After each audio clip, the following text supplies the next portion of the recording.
Durban, South Africa. We get you the news and the newsmakers from Africa. From elections to climate change to innovations and opportunities. As the world's attention shifts, we report from Africa, the heart of the global South. Join me every weekday live on First Post.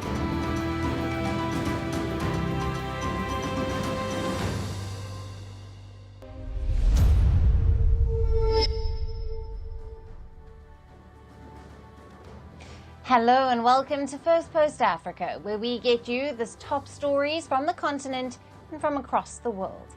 I'm Alyson Le Grange, coming to you live from Durban, South Africa. First, let's take a look at the headlines. The Labour Party records a landslide win in the UK general election. Keir Starmer is set to be the next Prime Minister. Rishi Sunak concedes defeat and steps down as Conservative leader. Israeli Prime Minister Benjamin Netanyahu agrees to send a delegation to resume negotiations as efforts to secure a ceasefire in Gaza and hostage release gain momentum. Hungarian Prime Minister Viktor Orban visits Russian President Vladimir Putin in Moscow, drawing rebukes from European Union leaders. The junta leaders of Mali, Burkina Faso and Niger to hold their first joint summit since seizing power in a series of coups. The joint meeting comes a day ahead of ECOWAS gathering. And Hurricane Beryl, which wreaked havoc across the Caribbean, damaging homes and property, is set to make landfall on Mexico's Yucatan Peninsula. Mexico deploys thousands of troops.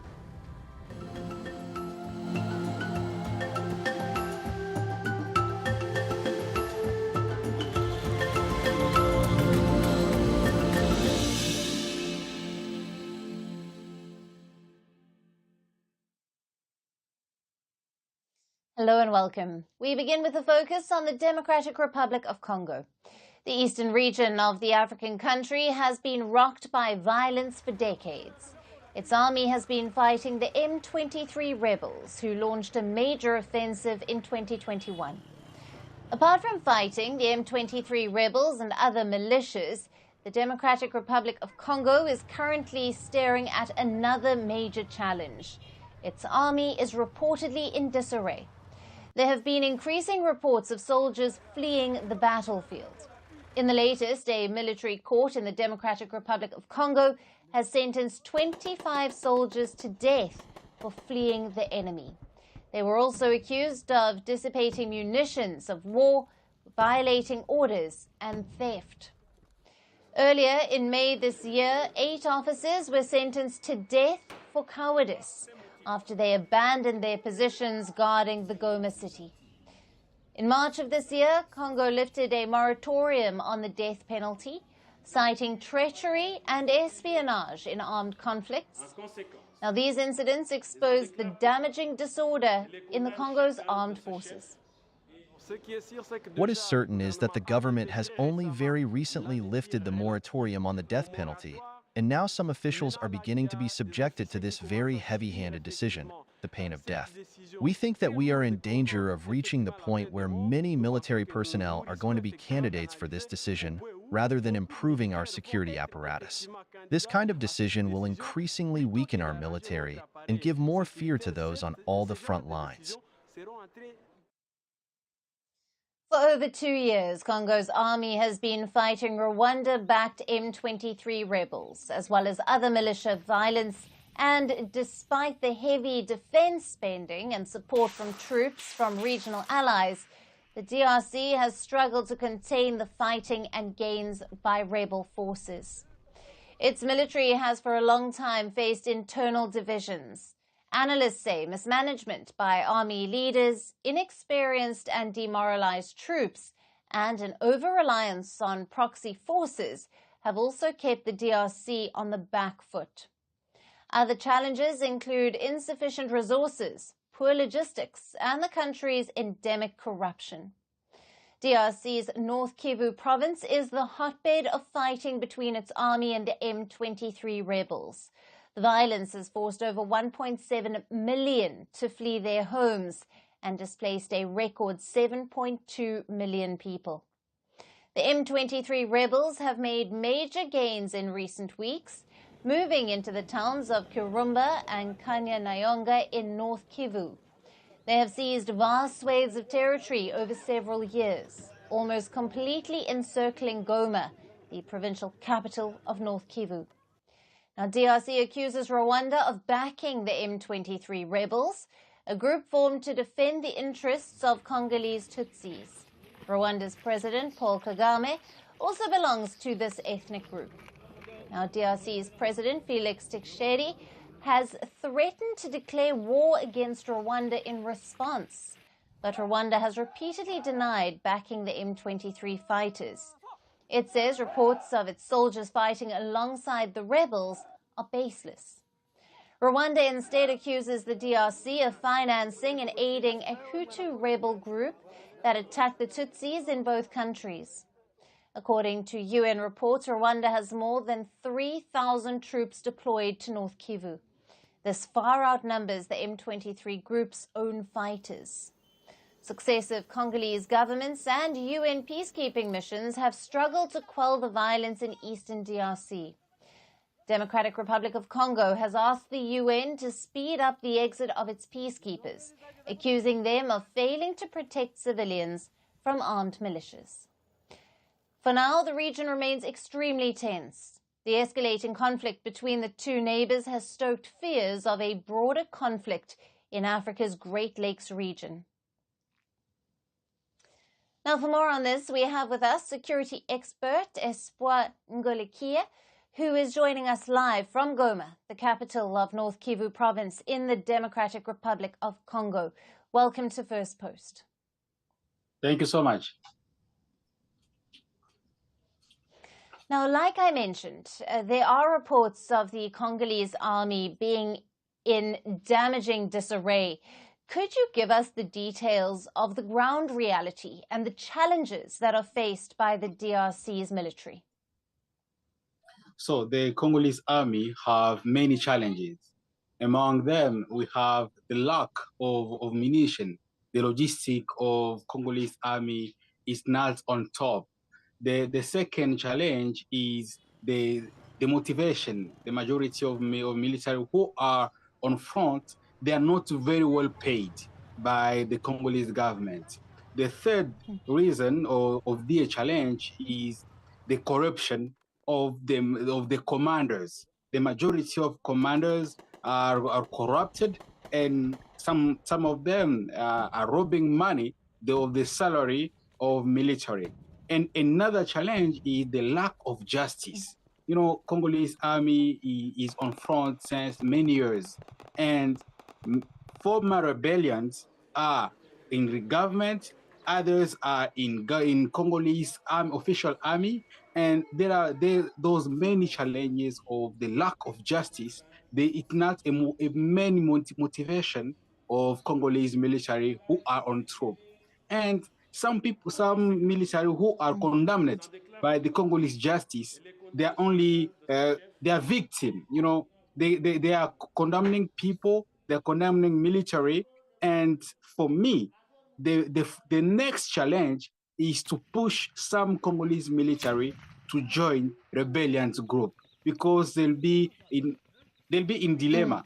The first dilemma is to take fire, is to, you know, when they are in front of rebellions who are very equipped than Congolese army, some military will be obliged to, you know, they'll be obliged to take fire and to leave the front.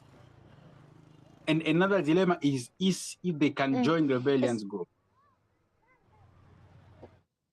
Yes. Now, Ispa, how does the DRC government plan to change things around with the current internal challenges staring at its forces and the M23 rebels gaining ground in the North Kivu province? M23, they are supported by Rwanda. It's officially known, even if the Rwandan government have never accepted it officially. But the experts of UN have confirmed it. And the recent reports of experts of UN have confirmed that Rwanda and Uganda, they are supporting M23. And the Congolese government have put on front 5 fronts. The first front is the military front. The second front is the justice front. The third is the economic front. And the third is the communicational front. And the last front is a diplomatic front. But when we are analyzing all those fronts, anyone had worked exactly as it was planning. Like, you know, in military, Congolese government have called East African military in Congo to fight M23. They weren't able to fight them. Now we have the SADC military in Congo. The SADC, among them we have South African Army, we have Army of Malawi, and the Army of Tanzania. They are supporting Congolese government and the Congolese army. And we have Burundi, the Burundi government, the Burundi army, they are even in Congo. And we have those we are calling Wazalendo. They are former militias who are ally on Congolese army. And we have some ally who come from foreign countries. They are not Congo. You know, it's like they are militias. They're militias from Romania and from France who are helping Congolese army. And we have MONUSCO, UN army who are working with Congolese army with the operation called Springbok. And all those fronts, for now, it's sad to say it, but they are failing. Yeah. As far finally, there are multiple reports, including some by the US and the UN, that say that Rwanda has been backing the M23 fighters. Now, can this trigger a broader regional conflict? Rwanda, they are supporting M23, and Uganda too. And all those countries, Congolese people have many questions to know who are in the background of Rwanda and Uganda. And officially, when the Rwandan government explain why they are in Congo, they say they are here to protect Tutsi. And for me, it's not a real reason. They are in Congo for mineral of DRC. They are in Congo to rob, for economic reason. And in the region, I think that we are in the risk to be in a war, a regional war. During the electoral campaign of last year, the Congolese president Tshisekedi, he said that he will declare war against Rwanda. And recently, the president of Rwanda, he said that he's ready. And I think as we are, Rwanda and Uganda, they are against Congo, who is supported by Burundi and another neighbor, Tanzania. The risk is to have a regional conflict. And if we have a regional conflict, it will be very, very dangerous, more than a world war. Right. Espoir, thank you very much for being with us on First Post Africa and bringing us all the latest coming out of DRC. Thank you so much.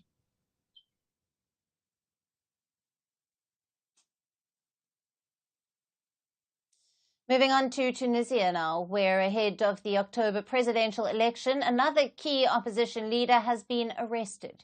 The head of Tunisia's Republican Party, Lotfi Merahi, was arrested on Wednesday on the suspicion of money laundering. The arrest comes just days after Merahi announced his intention to run for the upcoming presidential election. Now, he has been accused of laundering money and opening bank accounts abroad without a license from the central bank. Now, Mrahi is one of the most prominent critics of Tunisia's President Kais Saied, who faces allegations of crushing dissent and opposition. Many of President Saied's rivals have already been put behind bars. Critics accuse Saied's government of exerting pressure on the judiciary to track down poll rivals so that he could comfortably win a second term. The arrested opposition leaders include the leader of the Free Constitutional Party and a prominent presidential candidate, Abir Musi. Now, many other major opponents have also been detained since last year on charges of conspiring against the state security. Now, these also include businessmen as well as journalists. As per reports, more than 60 journalists, lawyers and political opponents have been put in jail in Tunisia. In May of this year, hundreds of lawyers and activists protested in the capital, Tunis, over the arrests of 2 lawyers and a raid on the National Bar Association. Now, the opposition fears that the upcoming presidential election will not be fair unless all of the imprisoned politicians are released. They also complain that the media in Tunisia faces extreme pressure from the government. Now, President Saied has not officially announced his candidacy for the election expected on the 6th of October, but he is widely expected to seek a second term. Now, last year, he remarked that he will not hand power to what he called the non-patriots. Now, Saied was elected in 2019. In 2 years, he declared an emergency, fired the prime minister, dissolved the parliament, and assumed all executive power. He later gave himself powers to rule and legislate by decree and seize control over the judiciary. The opposition described his move as a coup. His actions have been seen as a further blow to democracy in Tunisia, a country that was the birthplace of the 2011 Arab Spring. The widespread protests across the Arab world were against autocracy. Though initially many welcomed Saied's reign, as they saw it as an end to the years of deadlocked political system. However, now his rule is seen to be taking Tunisia back to the days of autocracy. Apart from this, Tunisian economy is also facing significant financing constraints. Unemployment stands at 15%, and about 4 million of the country's 12 million people live in poverty. While most opinion polls in Tunisia still show Saied as widely popular, they are considered to be inaccurate. If Saied decides to run for the presidency, it will be the voters' first chance to evaluate his tenure amid an economic crisis and the drift into authoritarianism.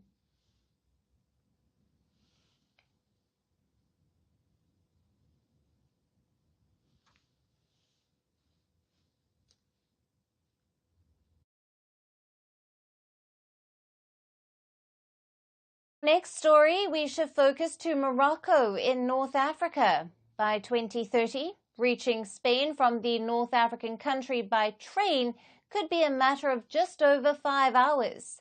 Now, this implausible connectivity could be achieved through an underwater rail tunnel that would link the continents of Africa and Europe. The proposal to build new underwater tunnel to link Europe's high-speed rail network to North Africa could soon be a reality. As per reports, the ambitious project has gained new momentum following recent high-level meetings between Spain and Morocco.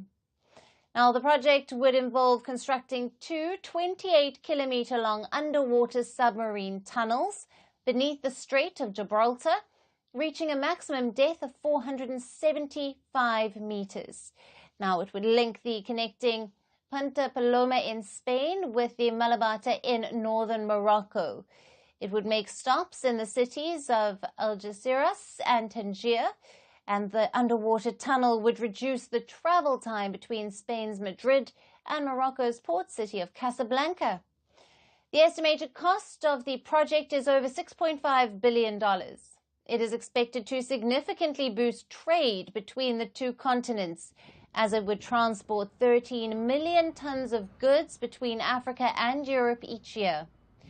while it is also expected to facilitate the travel of 12.8 million passengers annually. Now, usually a flight from Madrid to Casablanca takes about 2 hours, but it is a 12-hour journey and a 1,000-kilometer journey by road or ferry. Now, this would be reduced to around 5.5 hours by the high-speed rail network. Now, the two countries aim to complete construction in time for the 2030 FIFA World Cup, which will be jointly hosted by Morocco, Portugal and Spain. However, the plan to link Spain with Morocco's dates back to 1979, when King Hassan II and King Juan Carlos I studied the possibility. But over the years, even after investing huge money, it did not gain momentum. Now Spain's transport minister is keen to revive it. This year, the Spanish Foreign Minister Oscar Puente also visited Morocco to put the plan into action. The Spanish government has allocated nearly $2.5 million to look more deeply into the project. However, there are a few challenges as well. Various surveys conducted by both sides have revealed construction challenges. But the two sides are ready to analyze them and are currently collaborating for financial and strategic feasibility studies for the construction. It is only after this that the project will officially be given a green light.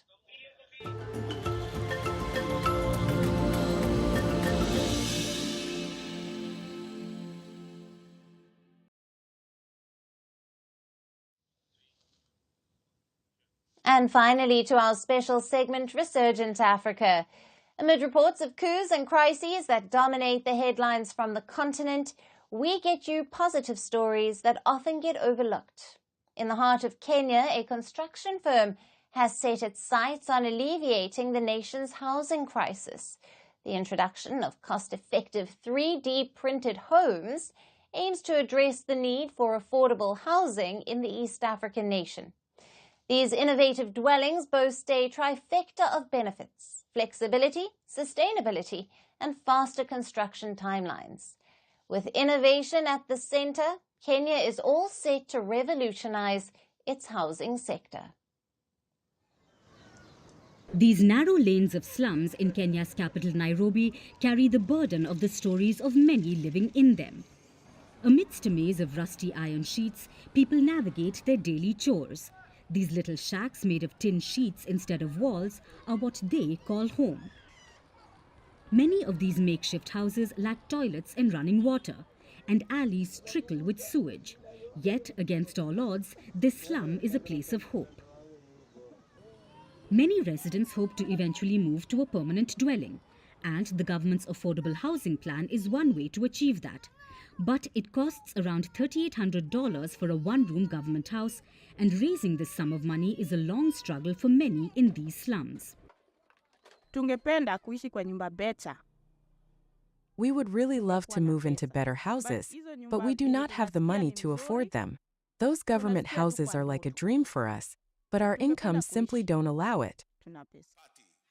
Under a housing plan launched in 2022, the William Ruto government aims to build 250,000 houses each year. But so far, they have been able to build only 50,000 houses a year. And out of these, only 1,000 address low and medium income earners. But as the cost of living crisis in the country spirals out of control, innovation has become key to Kenya's affordable housing ambitions. The gradual rise of 3D house printing has emerged as a beacon of hope. Along the Nairobi Expressway stands a structure which is a testament to Kenya's innovation. The compact one-story building stands out from the country's modern malls and high-rise apartments. From a distance, its magnolia-colored walls look like they have ropes coiled tightly around them. But it isn't rope. This is what one of the first 3D printed houses looks like. Construction tech company 14 Trees is driving Kenya's gradual shift to 3D houses. A machine layers special mortar to form concrete walls, replacing the traditional brick and mortar method. This cuts the building time by several days. The company CEO says the technology can help address the huge housing need on the African continent. The housing need on the continent is huge. It's more than 2 million houses here in Kenya. It's more than 10 million in Nigeria. And we know that if we want to clear that backlog, we need to build differently. We need to build at scale, with speed, and with low carbon materials. And this is what construction 3D printing makes possible, so that we clear that backlog soon. 14 Trees says it takes around 2 to 3 days to build the walls of a one-story home, which, going by the conventional method, would take 2 to 3 weeks. And the company promises to build an entire house from foundation to finishings in less than 2 months. Although the firm has cracked the technology to reduce the building timeline, these houses are yet to overcome affordability barriers. These 3D homes, like many traditionally built ones, remain beyond the reach of most Kenyans. A 2-bedroom house costs $22,000 and a 3-bedroom one costs $29,000. But localizing operations is expected to bring down costs. Kenya's urban population makes up a third of the country's total population of more than 50 million. Of those living in urban areas, 70% live in informal settlements marked by a lack of basic infrastructure. And for a problem so large, Kenya's housing crisis receives remarkably little attention. But the rise of 3D housing will likely change that. It may still take a long time for it to compete with brick and mortar, but change is already underway. As more people move away from traditional cement and brick structures and embrace new forms of living, a paradigm shift in Kenya's housing sector is likely imminent. And that's all we have on the show for today. We will see you again at the same time on Monday. Have a great weekend. Thank you for watching, and goodbye.